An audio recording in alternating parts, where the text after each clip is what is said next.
Greetings, my friends. Father Leo here again, and I have a guest this morning, and we're going to talk about addictions. And Peggy Shaughnessy, who's a very active person in our community, very active in many different areas, and she's been particularly a spokesperson bringing to light the opioid question here in Peterborough, and that addiction and the deaths that are coming out of that. And so I'm lucky to have Peggy here this morning, and she's going to tell her story of how she's involved. She's prepared herself very well with her own skills and knowledge in order to be able to talk and give us advice and an understanding of this whole issue at the present time. So welcome, Peggy. Thanks, Father. It's great to be here. Glad to have you, Peggy. As you know, this will be broadcast around the world, so even people in Australia may recognize you in the street after this. There you go. Yeah. Now, Peggy, it's your story, so I'm going to invite you to start off by maybe telling us a little bit about what are opiates? What are they really? Is it a one drug or many drugs? What are they? So there's only really one opioid. I mean opiate, and that's well, there's small bits, but the opiate comes off of the poppy plant. It is morphine, and there's a bit of thebaine and a bit of codeine, but not enough to synthesize into Tylenols 1s, 2s, 3s, which are codeine. And the plant, the pod is scored just before it becomes ripened, and there's sap that comes off of it, which is it's taken off and then is produced into morphine. And so what we see in the whole array of drugs that come out off of the morphine or off the plant are synthesized from alkaloids from morphine that are reproduced into a new form of a drug. But the base still is from the opiate. So an opiate is, when you hear opiate, and it's used interchangeable because it becomes confusing, you have opioids. And so you have Tylenol 1, 2, 3, you have hydrocodone, which is a cough syrup, you have morphine, and morphine can come in a pill or an injectable. Most people after surgery and that would get morphine. Mm-hmm. And then you have Oxyset, which used to be called Percocet, and Percodan, which you don't see much, but Percocet is Tylenol based, so it's got 5 milligrams of oxycodone, which is the narcotic, and the rest is Tylenol based. Mm-hmm. And Percodan is the same, but it's aspirin based. And so you hear them being called now on the street oxys. It used to be OxyContin, which was the one that was delisted, that got the name of hillbilly heroin. And that's where in the world, since the production of that, and you hear in the news about Purdue Pharma and going bankrupt and all of those things, that's where in the world we got into a lot of trouble. Because it was a slow release pill, and it came in 20, 40, 80s. And it was a slow release pill, so once it was crushed, it took it out of its slow release. So slow release is you would take it if you were in severe pain or near the end of your life, and it would slowly release into your body and kill the pain for many hours. Mm-hmm. Once it's taken and crushed, it's out of the slow release, so it becomes 100% oxycodone, right? So an 80 milligram pill would be like taking 16 Percocets. Oh, yeah. Percocet has oxycodone in it as well. Mm-hmm. And so that's why it became so strong, because taking the equivalent of 16 Percocets, right? So it was delisted. So why is it that it must be a powerful drug in the fact that so many people have died as a result of ingesting this? Well, what is happening now, because once OxyContin became delisted, heroin is also an opioid, and hydromorphone, which used to be called Dilaudid. And then we got fentanyl patches. So in Canada or anywhere, fentanyl was only produced in patches. So once OxyContin was delisted, people went to other drugs. So heroin, because it was cheaper. And because heroin was produced with aspirin by Bayer as a legal drug in the in the 1800s. Same with cocaine was a legal drug, and it was in Coca-Cola. So they were delisted then. So where we're having trouble now is people, when OxyContin was delisted in 2012, people then went to heroin and fentanyl mainly. Dilaudid as well, but they would chew the patches in or smoke them, right? Yeah. Just pieces of them, because that's when we saw overdoses starting more so. OxyContin, we still had overdoses, but once people started chewing the patch, we saw it because of the strength of it. Strength. It is so strong, fentanyl. But now why we're faced with the death is the fentanyl is coming out of China. Yeah. And it isn't from an alkaloid off the plant. So all of the drugs that are coming into our city now laced with fentanyl is not a patch. That's the only way fentanyl is produced in Canada. It is the powder, which you have purple heroin, yellow heroin. All of those names that are called heroin are actually fentanyl. Yeah. And it's all chemicals coming out of China. So China could send in different barrels of different chemicals, and once they're mixed together, they're created into this fentanyl. So all these people are saying, well, why aren't we stopping it coming through the mail? Right. Or why aren't we stopping it? Well, because it can come through in legal ways, Right. and then be reproduced once it's here. I get you. So there are importers? Yes, or you can go online and go into the black People market and themselves, get it mailed right to you. They could have it mailed right to your house. So $3,000 investment into fentanyl into China can bring you in $1.5 million. Holy mackerel. Don't do it, Father. Seems to me I could get some retirement money here. You and me together. Yeah, together we could set up a business. So, but that whole thing, Peterborough seems to be a hot spot for this material from China to come into Peterborough. Would you say that we're in a crisis situation in Peterborough with the number of people who are, because there's probably a lot of people using this drug who are not dying as well as those who are dying. So just as you as a counselor, we see people every single day in my office that, at one time I wouldn't go home. If I saw you today and you were taking Percocets, let's say, or Oxyset, and I'd say, okay, Father, if you take a few tonight, I need to know tomorrow so we can get to the root of why you took them, right? Now I go home worried with the people that I see today because I don't know if they're going to be alive tomorrow, because that one piece of rock that they're buying as purple heroin or whatever color it may be a different strength than the one before. Right. And you just, because opioids, what happens is your brain just tells your lungs to stop breathing. Because methadone is an opioid, and so is Suboxone, which is given in harm reduction. Yeah. So I can buy methadone on the street as well. If I'm not followed by a doctor and I drink too much methadone, which we've had deaths that way, my brain just tells my lungs to stop breathing. So this is where comes in the strength of it and what it does to the people's brains then. Yeah, and we haven't seen an abundance. We've seen it, crystal meth and, those types of drugs that are totally a different thing altogether in the city. And that's sort of the warning we've been trying to tell the city and everybody, if they don't start listening, that we truly are in a crisis. And what does crises mean? Like, what is the definition of crises? We've been talking about, we've had summits, we've, kept going to all levels of the government. We're currently at the table with the government, the provincial government, trying to push through certain things for the city. And because things are going so slowly, I always thought that crises meant we got to do it now. Right. And not, oh, well, once we get this strategic meeting done and once we get this done, oh, maybe, and people are dying and they're still dying. Like we've had the 26th death not that long ago. And, will we be at 30 before the new year begins? Who knows? Could even be higher depending on what comes into the city. Yet crises does not in the city seem to mean crises. But I'm thinking though, Peggy, like the addictive personality, because I suppose before it becomes fatal, it's probably become addictive.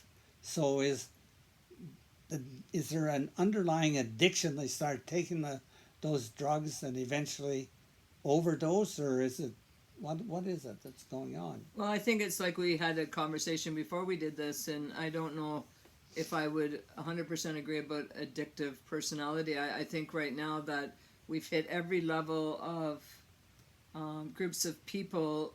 You know, it used to be those people at one time that were heroin addicts, or, you know, those people. It wasn't, you know, the person that's at the stall next to you at work, or, you know, I could go into your bathroom here right now and smoke purple heroin. It has no smell, and you wouldn't know that I even did it, other than there might have been a bit of smoke, and hopefully you didn't notice it. And so I think now, and it's like that emotional pain. I think that we have a society that has never been taught how to deal with emotional pain, and the faster the society moves, it seems that the more pain people have. That's a good one, because you know, when we speak of a pain, and I mentioned to you earlier that the book I read were a lot of university students. Mm-hmm. When asked why they drank so heavy on the weekend, they killed their pain. And I've never forgotten that book. They killed their pain, emotional pain. And you're right. I was certainly never taught coming up through the systems to even pay attention to the emotional pain. And you just buried it, repressed it, or tried to forget it, Mm-hmm. or kill the pain in ways that eventually kill you. Right. You know? You know, like 50 years ago, you probably did the mass for my father's funeral, and I was like, you know, 10 years old, or 9 going on 10. And you know, you look at your own life and all of the traumas that you has occurred, and you do suppress them to move forward in your life, and then all of a sudden things creep out that you don't even know are creeping out, or why you have those feelings that are associated with that. And those are the things that, you know, the programs I develop and that I'm trying to push through within our own city deals with those things, is to try to, if there's such a thing as unstick certain things, in order then to say, oh my goodness, and then sort of start mapping them out to show, here is what's really affecting your life. It isn't this, and this, and they're causing that pain. And how do we manage it? How do we adapt and manage our pain, or our lifestyle, or whatever it may be, in order to not be grasping at something to just take the ease off your day? Yeah. Well, that's I can understand that, Peggy, because, you know, I talk to a lot of our teachers, and they talk about so many more students, especially senior teachers, about the children coming to school, and the rate of the emotional pain of those children is much larger than it was 25 years ago. Mm-hmm. And there's still, I don't suppose anybody who teaches children a healthy way to deal with their feelings. Well, you know, and there's lots of underlying things. You've got poverty, you've got housing, you've been involved in all those things. You know, there seems to be more mental health. You know, why is that? Why is that? Why is that? There's all of these different things that also add to it. Yeah. So you can imagine just coping, you know, trying to get through your day because you have that bill that can't get paid, or you have that child that is having difficulties at school. Right. You know, you just split up with your husband. Yeah. Like all of those things, it's easy to grab for that pill. Yeah. Or that crack, or whatever, you know, that piece of fentanyl, just to get away from that for just that period. And then over time, you're addicted. You need it, and it's not just to take the pain away. It's take it because you have pain, because you don't have it. Because opioid withdrawal, that's one of the reasons why people won't get off of it, because of the withdrawal. Is just like having the flu 100 times over. And so the diarrhea, the stomach cramps. So so cocaine, you don't get that withdrawal like you do with opioids. So it's the withdrawal itself that often keeps people needing it. Yeah, well, get that where the body wants it. Yeah. The body wants it and demands it, and that in itself can be that craving for some kind of something that's going to help to deal with that pain, at least for now. So you take it because of emotional pain, and then you take it for physical pain. Yeah. Right? Yeah. A double barrel effect. So in the light of that, the programs you're running and what's happening in the city, what are the police able to do with this? Because I see in the paper where so often there's a story in about arresting somebody. They stopped a car on the 115 or in one of our streets. So the police must be having a lot of difficulty dealing with this because they're trying to deal with the drug issue that's here. And yet if they take one person out of circulation, there's somebody else to fill that hole. And I work very closely with Tim Farquharson, who's the deputy chief, so I can't say enough about him. He sits on many committees around not just Canada but around the globe, and his mentality in regards to drugs is not to criminalize people that are addicts, but then to try to stop it at the higher level. Well, it's really hard if it's coming in the mail, because if it comes to a post office box, police can't do anything about that. And so when it gets so large, where do you start? Yeah. So we're looking at the person that has the problems within their daily life that are trying to get off of it, right? And so they're trying to catch the people that are moving it in the city, but Right. it's so easy to move into the city. It's not like you got a truck full of marijuana and you can smell it for 5 miles away, Yeah. right? And so, where do you even start? That's the thing, yeah. And you don't have the budget to do that, Yeah. right? And so, and then you have people, you go to these talks and you have people yelling at them, well, why aren't you stopping it? And often it's emotional because that person has lost someone they love, Yeah. and they know who sold it to their loved one, Yeah. and nothing's being done.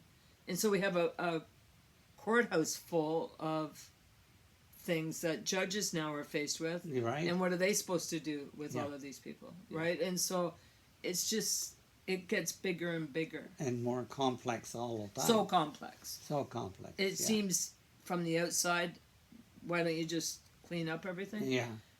But I think that one of the biggest problems is because we've been in a crisis, or we've said we've been in a crisis for so long, that we continue saying we're in the crisis, thinking that is that going to bring more money into the city from the government levels, and yet nobody wants to step back and say what we're doing isn't working and we need to really look at what we need to do different. Well, that's what I was going to ask you, Peggy, that out of your experience of the past, your own skill preparation, and what's happening in the city, like what do we need to do different?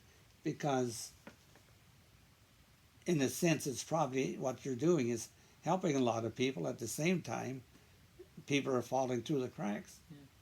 And I think that's the biggest frustration for me, is watching how the city and other organizations do not want a lot of new people at the table. So, or don't want to listen. If you're an advocate, you're an advocate, and that means that often you're not liked from the other side, and you know that, and that I have enough friends now anyway. I don't, it'd be a lineup if they had to be my friends too. But my job is to fight for the people that don't have a voice, and so, but some of them are dying, and so that makes me even more angry.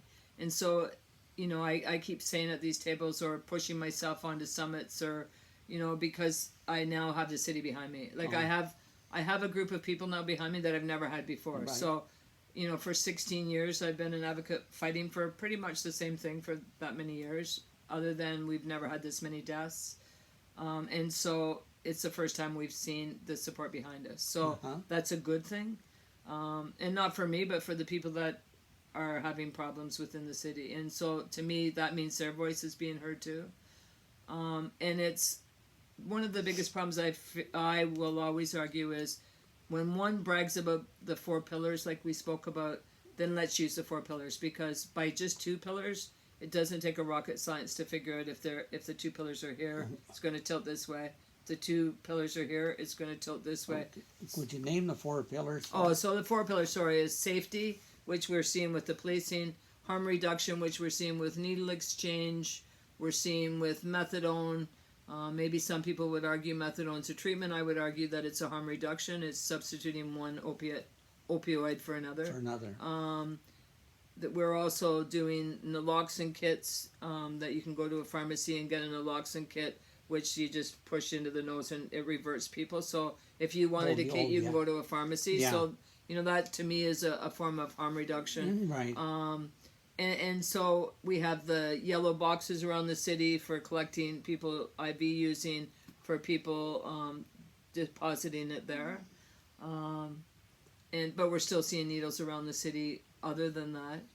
And then for me, treatment and recovery is, so, you know, people don't want to take drugs anymore and they want to go into treatment. Yeah. Right now, the only treatment that we can offer people in our own city is, like for residential treatment, is a referral system where an application is sent to one of the residential treatments around the province, where then they're sent out. And you know what? I can understand how that used to be if the president of the Quaker Oats, or I'm not saying the president of the Quaker Oats was an addict, but just using it as example, had an alcohol problem, then yes, 30 years ago you'd send them out so nobody knew it. That's right. Now we have people lining up at methadone clinics, people that want help, don't care that you know that they have an addiction. And so, and the other pillar that's missing is the prevention. And prevention, in my eyes, isn't just, I'm going to teach you so you don't take any drugs in your life. Right. I think we'd be silly to think that. That's right. That would happen. But I look at prevention that if you're smoking purple heroin tonight and the only other option is a consumption site where you're going to now inject it, and there's no prevention to say, you know what, Leo, you can come over here if you're sick and tired of doing this lifestyle anymore. But you decide that, right? And there's another pathway. And to me, that's prevention, that I'm preventing you from going beyond the smoking into, and people aren't looking, I don't think, at prevention that way. And I think we need to look at prevention every step of the way. Yeah. That there is a pathway to something else. So in your programs, then you're providing that pathway? And that's what we're at the table right now with Dave Smith, our local MPP, has been very, very vocal in pushing this at the table very, very hard. The province has already promised money, but currently they're having a difficult time finding an area that a landlord would rent for a consumption site. Right. But I think there might be somewhere soon coming out that, and there's a big outcry that some people don't believe that in that form, that we should be having that as well. To me, we all have our specialties. Yeah. And for me, my specialty is prevention and treatment recovery. And to me, consumption and harm reduction is for the medical people. Yeah. I left the medical field. And that is a specialized group that needs professional care. And and that's like detox. We don't have a detox in our city. When the new hospital was built, I thought we were supposed to have 6 beds on detox. Yeah. That we should be having that in the city. Yeah. That should be a push by our city. Our city hall should be pushing for those detox. It just doesn't seem like there's a push. There's just rhetoric. Yeah, rhetoric. Because I think, for example, of people I know with addiction to alcohol, there are treatment centers where they can go for 2 or 3 months. So they really deal not just with the alcoholism, but deal with the issues that the person brings behind that. Yeah. And I don't know whether we have treatment centers like that with drug addiction. Do we have any? Well, that's what my big push is right now, and it's something that hopefully we can get going and get a team behind us to look at how do we move it forward. And I think we need wellness centers, and it doesn't necessarily have to be just the person that's an addict. It could be even the person that's living with an addict. Mm-hmm. And I think that there needs to be a place, and I think we often forget about, and it doesn't just need to be mothers, but those people that have lost their children that still have something to offer other people's children. And I think in a wellness center, their voice needs to be there, and I think they need to be able to help or work or whatever word you want to call it with others that are having difficulties in their lives. I've had in my doing trainings across the country or globally, I've had many people come to me and thank me for allowing them to have a voice. And I'd say, what do you mean about that? And they'd say, well, all my life, my father was an alcoholic. My first husband was an alcoholic. And I never was an alcoholic, but I had to live with them. Yeah. And I never had a voice. Yeah. And nobody is looking at the hurt and the emotional pain that I carry, and I don't get a voice. Right. And so those people should be allowed to heal as well. Yeah. And you shouldn't have to be displaying behaviors in order to get attention for your daily life. Yeah. Because I have faint suspicion, human nature being what it is, there's a simplistic answers. Why don't you shape up and live your life properly? Look, you don't need the drugs. You can get along without them. Why don't you get your, there's a lot of, I think, and even the same what I've seen with alcoholism, where a person said, look, you're ruining your life. Quit drinking. Like that simplistic answer. It's too bad it wasn't that easy, eh? Oh, well, yeah, but it's not. And not only the person, but it's the whole family that's affected by this, eh? And I think we're seeing that in our city right now. It's I tried to start a movement, and I'm still trying to start this movement, that community healing community, because our whole community is affected by this. So you have the police going to the calls of the overdoses, you have the paramedics going, they're going, the emerge staff that the people are being brought to, the babies that are being born, and so those nurses have to listen to that screeching. You've got children's aid that then gets involved. So there's and then counseling people and going home like really tired in the morning because you didn't sleep well, because you don't know if that person are missing or whatever. And so everybody now is being affected with this crisis. So how do you define a crisis? I think you define a crisis when the whole city has been affected. Yes. It isn't just, why the hell don't you smarten up and get on with your life? It's so easy to look from outside in. And when you're never in or be part of the in. And then for people like me to waste my energy trying to talk to people like that isn't worth my while, because I need my energy to work with the people that really matter.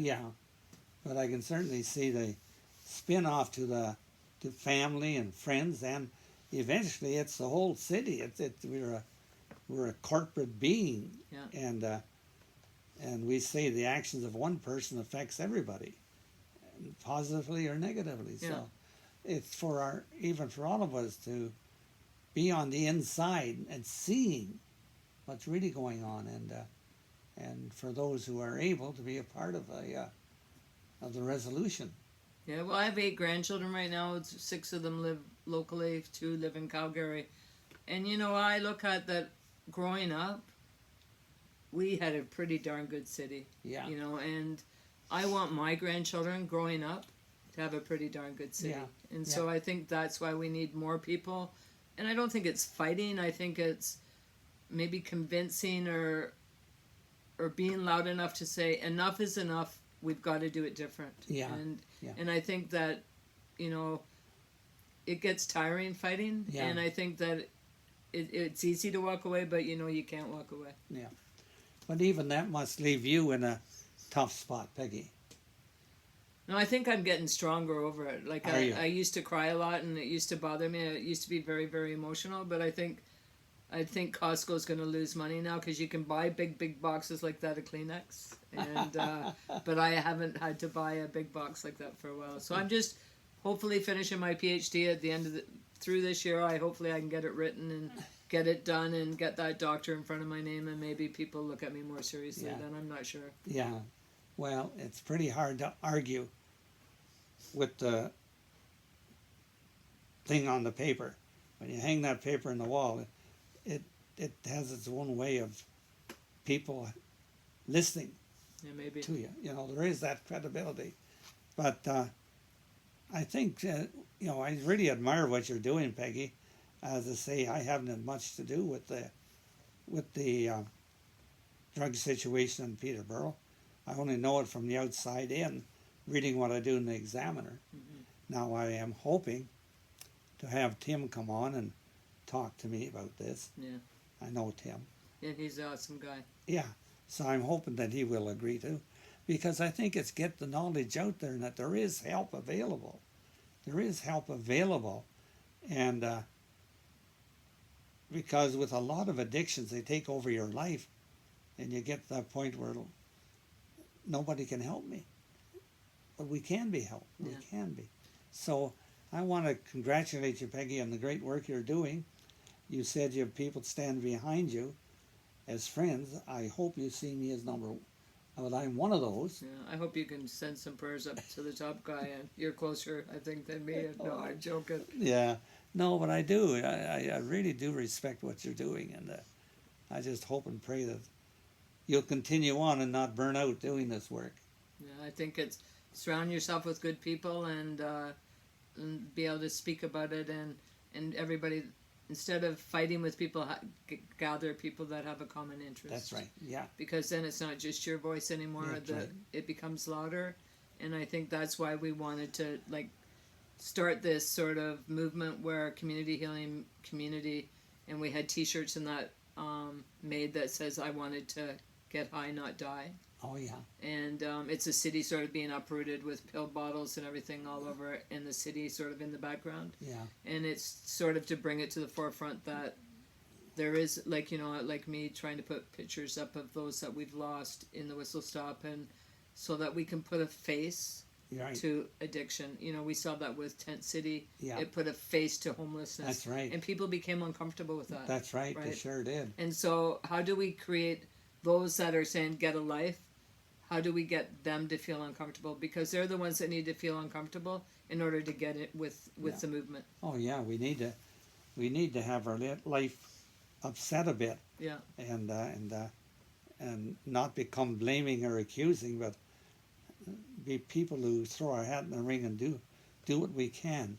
Is there any final words you want to leave with us, Peggy?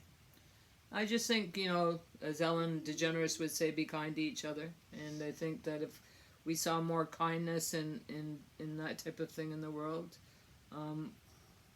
people won't be just those people. And, it's just, you have to remember it's hit every family. Yeah. And we have to remember that.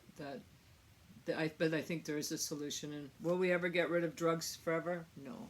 We've not. seen them since the 1800s and Yeah. way before that. Yeah. But it's when it gets to the level that it's just the easiest thing to grab a hold of to take the edge off your day. Yeah. Then we're in trouble. Especially opioids. Opioids is a different drug that is like no other. Yeah. And so, like I said, cocaine, like all of those, you don't get the withdrawals that you do with the opioids, and those are the ones that, when we've had dolls coming from China for 80 years, we're not going to stop fentanyl coming from China. No. And of course, but I still think you hit the nail on the head when you said we have to have emotional education. Educate the whole person. Yeah. Educate the whole person. And I think, to me, I think you've really helped me today with that. Well, I think that's what Red Path, all my programs are based at. They're called Red Path. That's a model that I created and piloted in, at the time, Kingston Penitentiary, and then Warkworth Institution, and that's where they were piloted with the research component out of the psychology department at Trent University. And so now those programs are used across the country. In Guam, they use them in their prisons, in other areas, in the States and a few places. So we've been really fortunate, but in our own city, it's time for me to come home and try to give a piece of the blanket. If we all gave that thread, I think we could have a pretty beautiful blanket. Yeah. But and I'm not saying I have the solution to every problem, but I have a piece of it. Yeah, that's right. And I think that's all we can give. Well, I want to congratulate you on doing it. I stand with you, Peggy. Thanks. And prayer, yes, of course, I'll carry you and your group in a prayer. Of course I will. And the fact that you use the word healing, that you want healing for the city. So I thank you for coming this morning, speaking so openly and honestly to me and to our audience. And I hope for our audience who will watch this, that it also will sort of help you to understand a little bit about this crisis that we're experiencing here in Peterborough. So thank you very much, Peggy. Thanks, Father. Talk to you again. Take care.